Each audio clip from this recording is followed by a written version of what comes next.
ሀብት ማኔጅ ማድረግ እፈልጋለሁ፣ ቤተሰቤን በአግባቡ ማስተዳደር እፈልጋለሁ፣ የጊዜ አጠቃቀም ችግር አለብኝ፣ እንደዚህ አለብኝ። ይሄው ወተት እዚህ መጽሐፍ ቅዱስ የማይርባችሁ እንቅልፋችሁ የሚመጣ ፌስቡክ ስታዩ ግን የምታነጉ እስከ 10 ሰዓት፣ ቲክቶክ ከሆነ እንቅልፍ የማይወስዳችሁ፣ ፊልም ከሆነ እንቅልፍ የማይወስዳችሁ፣ የነፍሳችሁ ምግብ ሲመጣ ግን የሚሰለቻችሁ ከሆነ እናንተ ታማችኋል። በጊዜ ወደ ሐኪም ቤት ነው። እዚህ ነው ሐኪም ቤት።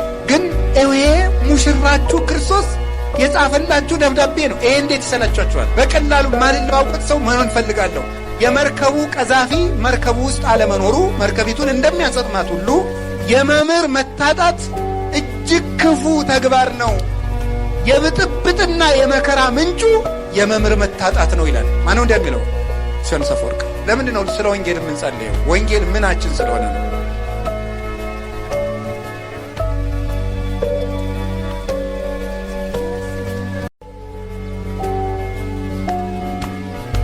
በስመ አብ ወወልድ ወመንፈስ ቅዱስ አሐዱ አምላክ። በስመ አብ ወወልድ ወመንፈስ ቅዱስ አሐዱ አምላክ። በስመ አብ ወወልድ ወመንፈስ ቅዱስ አሐዱ አምላክ። ይትባረክ እግዚአብሔር አምላከ አበዊነ ቅዱሳን ዘሰብሐ ምህረቶ በላዕሌነ። ምህረቱንና ቸርነቱን ይቅርታውን በሕይወታችን ላይ ያጸናልን የአባቶቻችን አምላክ እግዚአብሔር ስሙ የተመሰገነ ይሁን። የእናታችን የቅድስት ድንግል ማርያም፣ የቅዱሳን መላእክት፣ የቅዱሳን ነቢያት፣ የሐዋርያት፣ የሰማዕታት፣ የጻድቃን ረድኤት አይለየን። የተከበሩ መላከ ብርሃን ፍስሐ ጥላሁን የባህር ዳር ሀገረ ስብከት ዋና ጸሐፊ፣ የተከበራችሁ ሊቃውንተ ቤተ ክርስቲያን፣ መምህራን፣ ካህናት፣ ዲያቆናት፣ የእግዚአብሔር ቤተሰቦች ሁላችሁ አንድ አምላክ በሚሆን በአብ በወልድ በመንፈስ ቅዱስ ስም እንደምን ዋላችሁ? እንደምን ሰነበታችሁ? እንደምን አመሻችሁ? ቸርነት ገንዘቡ የሆነችን ቀን ጨምሮ ሰጥቶን ለዚህ ሰዓት ስላደረሰን በምሕረቱ ቦታም ስለሰበሰበን ስሙ የተመሰገነ ይሁን። ካሁን በፊት ላስተማሩን ለሊቀ ሊቃውንት ስሙር አላምረው ቃለ ሕይወትን ያሰማልን። በቀሪ ጊዜያችን ደግሞ ያስተምረን ቅዱስ ፈቃዱ ይሁንልን። እንደ እግዚአብሔር ፈቃድ ባለን ጊዜ የተወስሁላችሁንም ጠዋት ላልነበራችሁ እንኳን ለቅዱስ ጊዮርጊስ ወርሃዊ መታሰቢያ በዓል ለእመቤታችን 4ኛ የጽጌ ሰንበት እንኳን አደረሳችሁ። እንደ እግዚአብሔር ፈቃድ አንድ አጭር ርዕስ መርጠን እንማማራለን።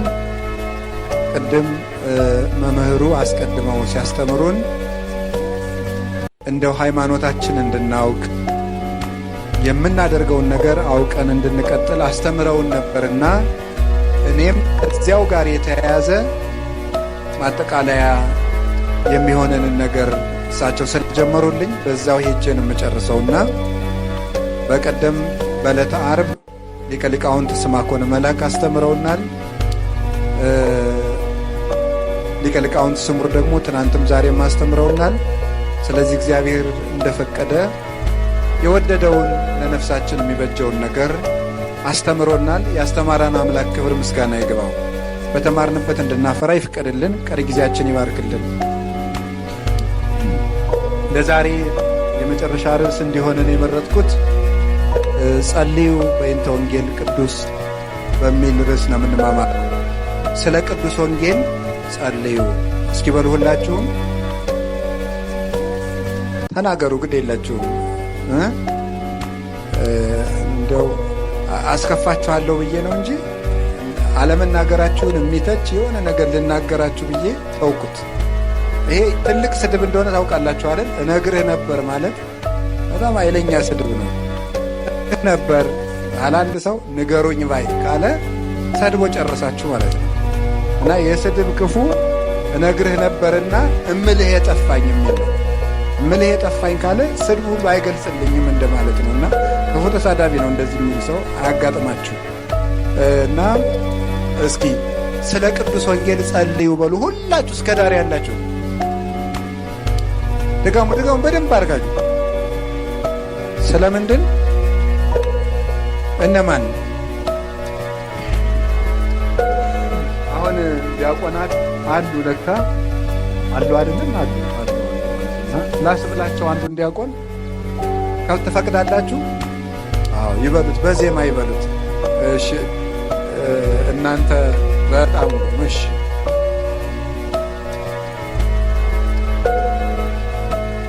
የዲያቆንን ከምለው ብዬ እኔም ቢሆን ትንሽ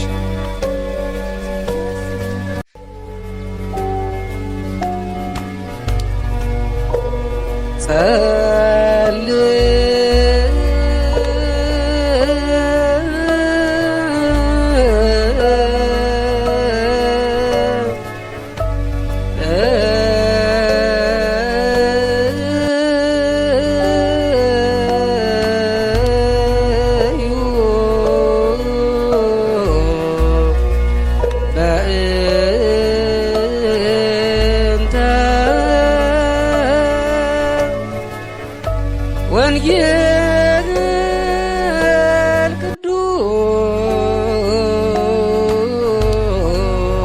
ቅዱስ ደግሞ ተሰጦ እንቀበል እንጂ ታውቁ እልል አይደለም። እዚህ ውስጥ ይረስየ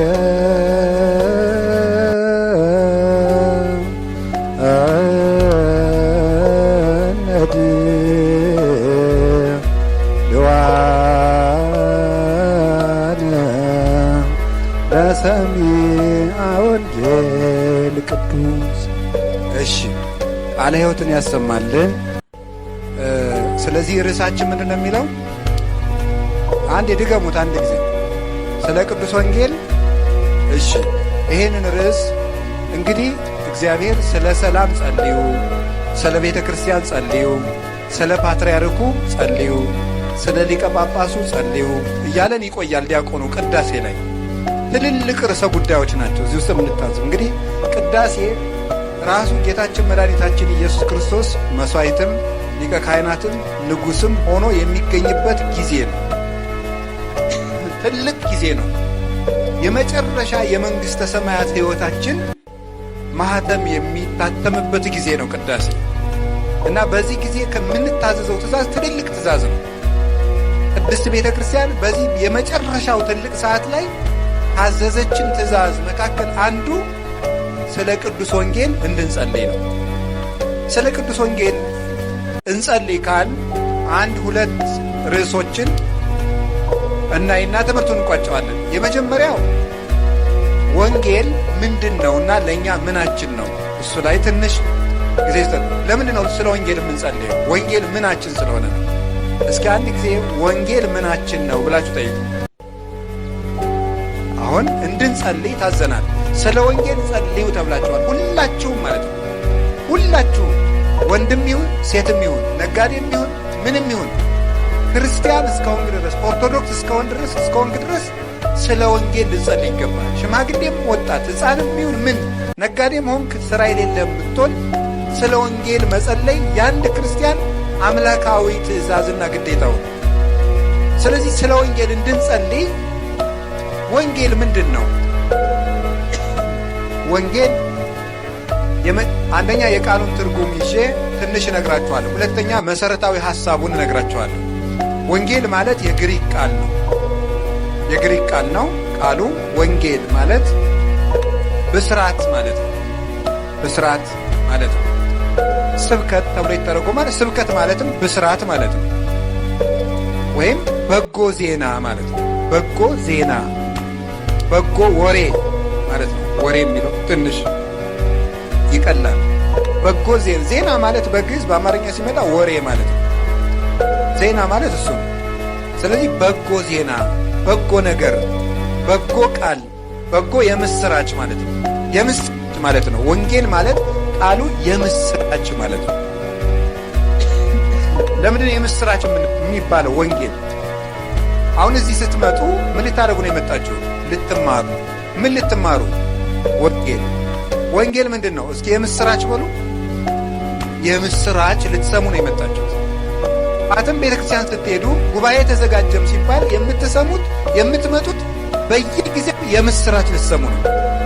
አሁን አንድ ሰው የምስራች ቢላችሁ ደስ ይላችኋል። ምን ሊያመጣልኝ ነው ይሄ ሰውዬ? ስራ አገኘ ሊላይ ነው ልትሉ ትችላላችሁ። አንዳንዱ ሰው እገሌ ሞተ እንዳትለይ ብቻ እና እንዳታስደስተኝ ሊልም ይችላል። አይታወቅም እኮ ሰው የመግደል ጥማት ያለው ሰው ማለት ነው። ብቻ ግን የምስራች የማይፈልግ ሰውነት የለም። እንግዲያውስ ትልቁ የምስራች ወንጌል ነው። ትልቁ የምስራች ወንጌል የሆነው ለምንድን ነው? አባቶቻችን በ3 በ4 ቃል ገልጸውታል። ይሄን የምስራች እንዲህ ብለው ሕዝብ ዘይነብር ውስተ ጽልመት ወጽላሎተ ሞት ብርሃን አብይ ሰረቀ ላዕሌሆሙ። በጨለማ የሚኖር ሕዝብ ታላቅ ብርሃን አየ። በሉ አንድ ጊዜ ሁላችሁ። በጨለማ የሚኖር ሕዝብ ታላቅ ብርሃን አየ። ትልቁ የምስራች ይሄ ነው። እንግዲህ ሌላ አይደለም። በጨለማ የሚኖር ሕዝብ ታላቅ ብርሃን አየ። ምንድን ነው ይሄ? ይሄንን አባቶቻችን በትርጓሜ 4 5 አድርገው ተርጉመው የወንጌልን የምስራችነት ነግረውናል። አንደኛ በባርነት ለነበሩ ሰዎች ነፃነት ተሰጣቸው። እስኪ በሉ ሁላችሁ፣ ምን ተሰጣቸው? ነፃነት ተሰጣቸው። ይሄ አንድ የምስራች ወንጌል። አሃዊነ ወንጌል አስተዳለወ ለነ መድኃኒተ ይላል ቅዱስ አቡሊዲስ የሚባል የቤተ ክርስቲያን ሊቅ። ወንድሞቻችን ደስ ይበላችሁ፣ ወንጌል እኮ ድነትን አመጣልን ይላል። ስለዚህ ምንድነው የመጣልን? የመጀመሪያው በባርነት ለነበርነው ነፃነት ተሰጥቶናል። ምንድን ነበር ባርነታችን? እርግማን ይገዛን ነበረ። እርግማን ማዳም እስከ ሙሴ እለሂ አበሱ ወእለሂ አበሱ ቀነዮሙ ሞት። ከአዳም እስከ ሙሴ ያሉትን የበደሉትንም ያልበደሉትንም ሞት ገዛቸው። ኩነኔ ኃጢአት መሃዱ ብእሲ ወፂአ ኩሉ ተቀስፈ ባቲ። ከአንድ ዛፍ በተቆረጠች ጨንገር ብዙ የከብትን መንጋ እንዲነዳበት ከአዳም አባታችን በተገኘ እርግማን ሁላችን ስንገረፍ እንኖር ነበረ። ስለዚህ እርግማን ነበረብን። ያ እርግማን ምንድን ነው? ሙተን ፈርሰን በስብሰን እንድንቀር፣ ከዚያስ የዘላለም ሕይወት እንዳንኖርስ፣ ከዚያስ ዲያብሎስ እንዲቆራኘን፣ በግራጋንንት እንድንጠቀጠቅ፣ በሲኦል እንድንጣል፣ ሕይወት የሌለን ባሮች እንድንሆን ተፈርዶብን ነበር። አሁን አምላካችን መድኃኒታችን ኢየሱስ ክርስቶስ ለኦሪት ሕግ ተገዛና እሱ በተገዥ ሥጋ መጥቶ ወነሣ አርአያ ገብር የተገዥ የባሪያን መልክ ይዞ መጣ። በባሪያ መልክ መጣና እኛን ምን አደረገን? ነፃነት ሰጠን። እግዚአ ለኦሪት ዋ ውስተ ኦሪት ከመ ይሳየጦሙ ለእለ ውስተ ኦሪት። በኦሪት መርገም የተያዙትን ነፃ ሊያደርጋቸው የኦሪት አምላክ ሐጋጌ ሕግ ክርስቶስ ለኦሪት ተገዥ ፈጻሚ ሆነ፣ ፈጻሚ ሕግ ሆነ። የመጀመሪያው ጌታችን ኢየሱስ ክርስቶስ የሰጠን ነፃነት ነው። አሁን ማናችሁም ወንዶች በ40 ቀን ሴቶች በ80 ቀን ስትጠመቁና ስንጠመቅ ነፃነት ነው የሚሰጠን። እኔ የዲያብሎስ ባሪያ አይደለሁም። እኔ የሲኦል ዜጋ ልጇ አይደለሁም። የመንግሥተ ሰማያት ባለተስፋ ነው። እኔ ስደተኛ አይደለሁም። የመንግሥተ ሰማያት ባለርስት ነኝ ነው የምንለው። መጀመሪያ ሕፃን ልጅ ቤተ ክርስቲያን ክርስትና ልናስነሳ ስንሄድ ሕፃኑን ልጅ ቄሱ መጀመሪያ ወደ ምዕራብ ያዞረዋል። ምዕራብ ጨለማ ነው። የዲያብሎስ ባሪያ ነበርክ እያለው ነው። ከዛ ሰይጣንን ካደው ይለዋል። ሕፃኑ አፉ ፈቶለት ስለማይናገር የክርስትና አባቱ እንዲህ ብሎ ይናገርለታል።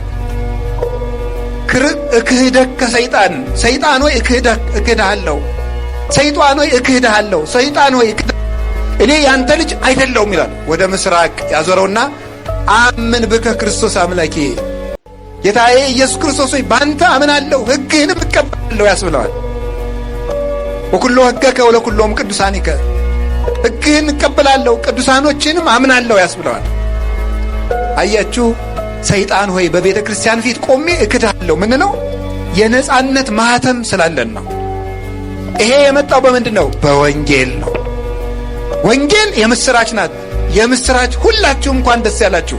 በ40 ቀን በ80 ቀን ስትጠመቁ ምን ሆናችኋል? የዲያብሎስ ባሪያ አይደላችሁ። የሲኦል ልጅ አይደላችሁም። የእግዚአብሔር ባለሟሎች ናችሁ። ስደተኛ አይደላችሁም። የመንግሥተ ሰማያት ዋጋ ተሰጥቷችኋል። ማረጋገጫ ልጅነታችን። ኢኮንክሙ ነግደ ወፈላሴ፣ እናንተ እንግዲህ ስደተኛ አይደላችሁም።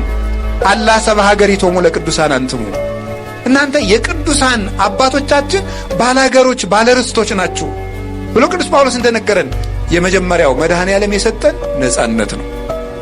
እንግዲህ ለነጻነት ተጠርታችኋል። እስመ ለግዛን ተጸዋይክሙ፣ ለነጻነት ተጠርታችኋል። ኢትሁሩ እንከ ውስታሩ ተቅኔ፣ እንግዲህ ወደ ባርነት ቀንበር አትሂዱ አለን ቅዱስ ጳውሎስ ገላትያ ምዕራፍ 5 ላይ ሲነግረን፣ ለነጻነት ተጠርታችኋልና ወደ ባርነት አትሂዱ። የመጀመሪያው ከሞትና ከዲያብሎስ ከኃጢአት ባርነት ክርስቶስ ነጻ አውጥቶናል። ወንጌል ይህን ምስራች ሰጠችን። ሁለተኛስ ዲያብሎስን ይመስሉ ለነበሩ እግዚአብሔርን መምሰል ተሰጣቸው። እስኪ በሉ ዲያብሎስን በሉ። እሺ ይመስሉ ነበሩ። ማንን መምሰል ተሰጣቸው? እግዚአብሔርን እንዲመስሉ ተሰጣቸው። ከጀመሪያ እንስሳትን መስል ነበረ። እንዲህ ይላል መዝሙረ ዳዊት ምዕራፍ 48 ቁጥር 12 ላይ እንዲህ የሚል ቃል አለ። ሰብእሰን ዘክቡር ውእቱ ኢያእመረ ወኮነ ከመ እንስሳ ዘአልቦ ልብ፣ ሰው ክቡር ነበር አላወቀም፣ ልብ እንደሌላቸው እንደ እንስሳት ሆነ አለ። ሰው ምን ሆነ? እንደ እንስሳት። ከዛስ ምን ሆነ? እንደ ሰይጣን ሆነ። እንደ እንስሳት ሆነ የሰው ልጅ። ለምን? ክብራ ለነፍስ ነባቢት አይምሮ። መጽሐፈ መነኮሳት ላይ ማር ይስሐቅ ሲናገር የአዋቂት ነፍስ ክብሯ ዕውቀት ነው፣ ወይም የለባዊት የሰው ነፍስ ክብሯ ዕውቀቷ ነው ይላል። ዕውቀት ከሌላት እንስሳ ናት። አሁን ሰው ግን የዘላለም ሕይወትን ትቶ ሞትን፣ አምላኩን ትቶ ሆዱን ስለመረጠ ሰው እንደ እንስሳ ሆነ አለ። ፈረስ ሆነ ሰው አለ።